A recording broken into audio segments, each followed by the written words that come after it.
Tonight's DJNTV show is sponsored in part by Electro Voice, DJ Event Planner, ADJ,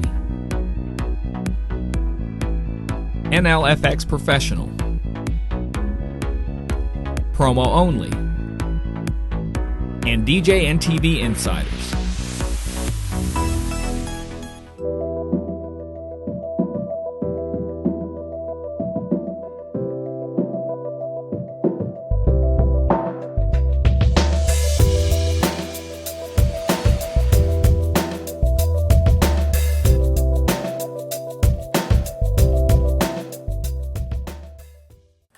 Hi DJs, we're back with another DJNTV Summer Shorts tip.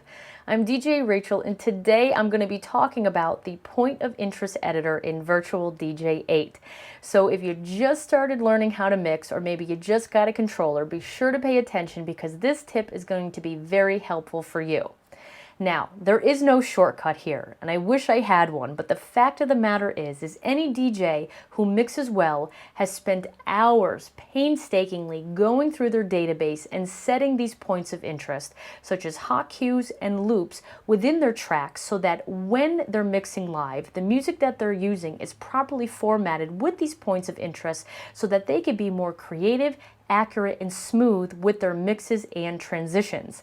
Now, I know DJs make this look easy, but this is because they're doing the work beforehand and they're sitting down in front of their music, really going over the intricacies and nuances of the track and really deciding where they want to set these points of interest based upon their mixing style, maybe the type of gig that they're anticipating performing at, or if there's a certain section of the track that they really want to highlight or remix. This is where these points of interest come into play. Now, seamless mixes don't just happen haphazardly. There is strategic planning on where these go. Now, this is why you need to use the point of interest editor before your event. This isn't something you're going to want to do during your event. It takes time, it takes patience, it takes a lot of focus really looking at the track on where to strategically place these. So again, today I want to touch briefly on the point of interest editor, how to access it. And there are many different types of points of interest that you can set within the editor, but today I only want to focus on two.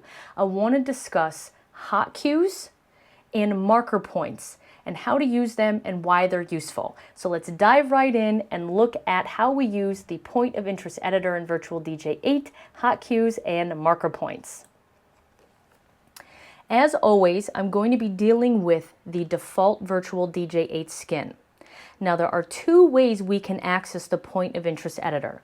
If I come down here in this pad section and click on this button right here, it's going to bring up a menu and it says Edit Cues and Points of Interest. If I click on that, it's going to bring up the point of interest editor right here.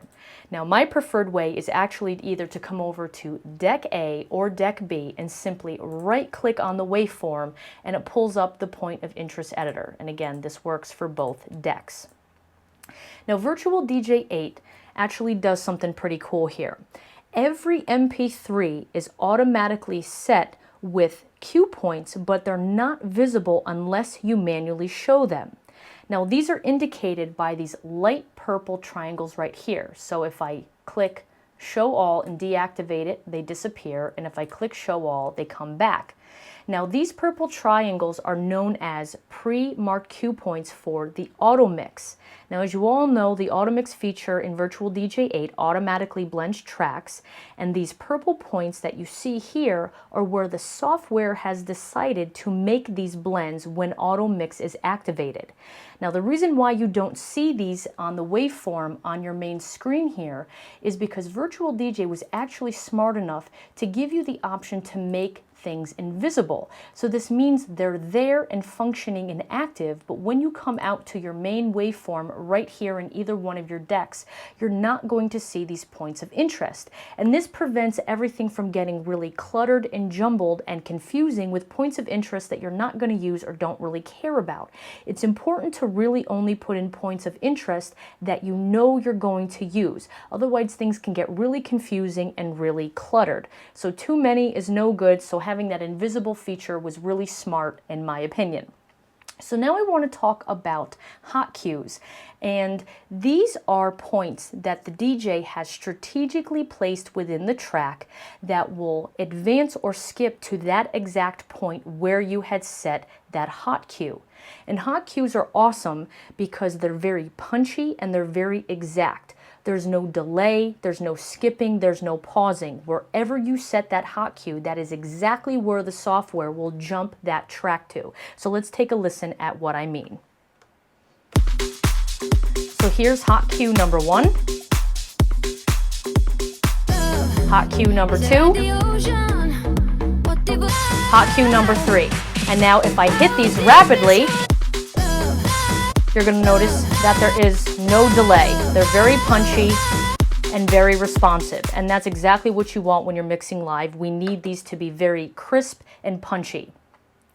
So hot cues can be placed a couple different ways. Now, as you see, I already had some placed so I could show you how they work, but setting a cue point or a hot cue is really easy.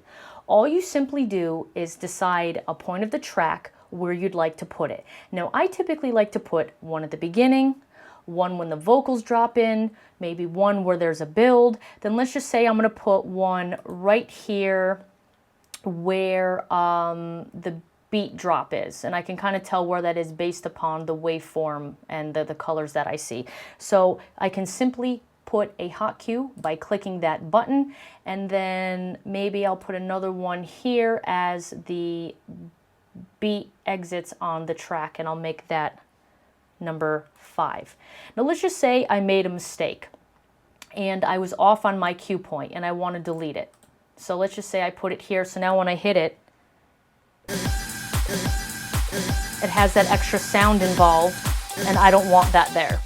So to simply get rid of this cue point, all I have to do is right click and it disappears, come over to the waveform, adjust it, and reapply it by left clicking. And now it's going to be exactly where I wanted it. So it's really important when you're setting these that you're being accurate with their placement. Otherwise, they're going to sound off, or you might have an extra beat involved and it's not going to hit and be as crisp and exact as you'd want it. But if you make a mistake, you could see how easy it is to remove. Now, you can also do this in the point of interest editor. You can simply, pick a point in the track where you'd want it, come here and hit it. You can also drag these points with your mouse and really put it wherever you feel like. And again, if you made a mistake, just simply click it, hit the garbage can. It's going to ask yes if you want to delete it, and then it's gone. So you have a couple ways to set hot cues in here.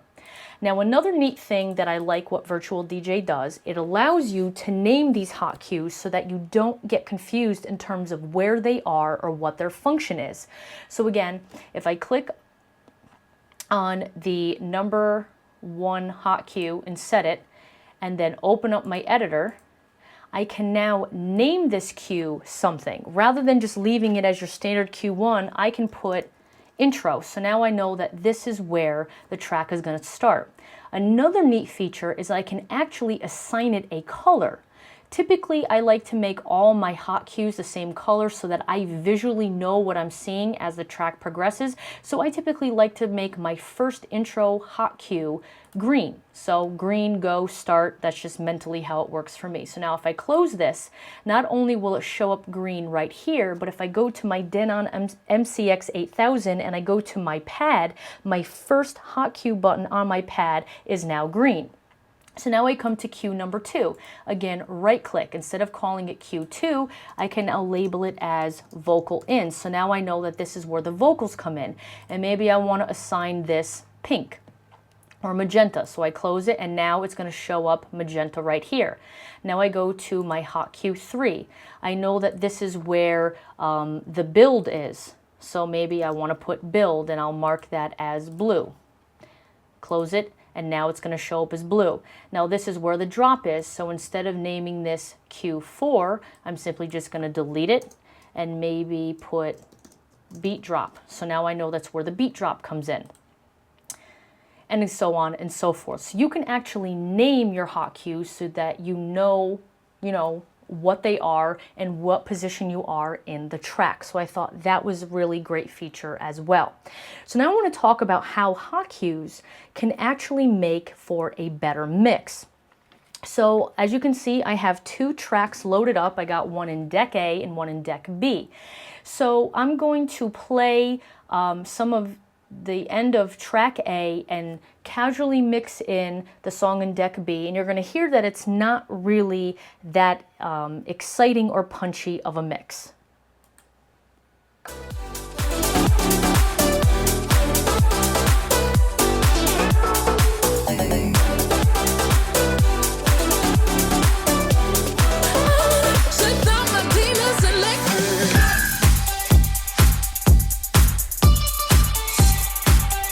So now I pretty much just have two beats playing on top of one another, and there's really nothing terribly exciting going on.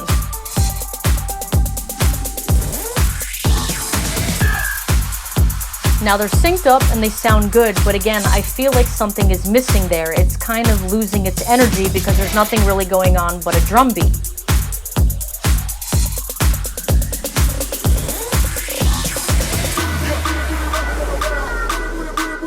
Okay, and then the vocals come in. So I feel that through setting a better hot cue, I can make that a more exciting and punchier of a mix. So if we look over here at deck B, you'll notice that I have a hot cue set at the beginning of the track, but also one that is set at 15 seconds in, as indicated right there. So it's taking away some of that monotonous drum beat. So now if I start this track at 15 seconds in, at the last 36 seconds of this track, this vocal part, which is indicated by this blue band here in the waveform, is going to start earlier in the track, halfway here, versus at the end. So I'm going to have, some more excitement within that mix than just having, a 30-second count of just drum beats. So now I'm going to show you the difference on how strategically using a hot cue more advanced in the track can make for a better sounding mix.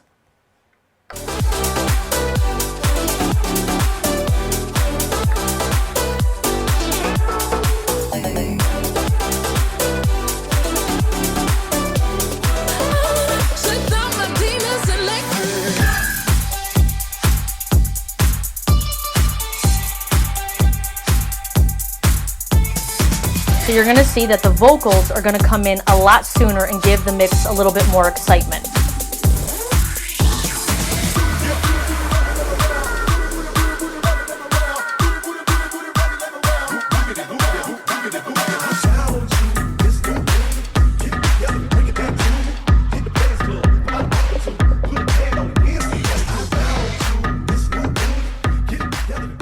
So I think you can hear the difference on how using strategically placed cue points can kind of enhance your mixes and make sure that you're hitting the best part of the tracks as quickly as possible. The last thing that I want to cover is these marker points. Now sometimes you want to have a visual cue on where something is coming up in a track. Again, either there's where a drop is, or maybe there's some type of sound effect, or the beat changes, or there's an extra synth sound that is added, but you don't want to waste a hot cue button on it. So you can simply go to the editor, click on, let's see here, new, and I'm going to add a new cue, and this time I'm simply just going to mark this as a marker only. So now if let's just say I put it here, marker only, so now this is known as Q6. Let me rename it just so we can see it better as marker only. So now if I close it, you'll see that there isn't a 6th hot cue here, and it might be a little hard to see here, but if you look up at the top where it says marker only, so it has put a marker in that track of something that I wanted to highlight or maybe remember. All right, this is where the beat is going to come in, but I didn't want to waste a hot cue button on it. And that's how you would use markers within the point of interest editor. Again, this can get really involved. I plan on doing a few more videos with this, but today I just wanted to touch on hot cues, how to set them, how to delete them, maybe where you want to put them, how to label them, how to color code them, and how they can enhance your mixes and make it a little bit more snappier and punchier by advancing the track a little bit to get to the point that really gives the best feel and energy. So again, thank you so much for watching this episode of Summer Shorts on DJNTV. If you have any other tips on points of interest editor, feel free to leave them in the comments. We appreciate you watching. We'll see you next time.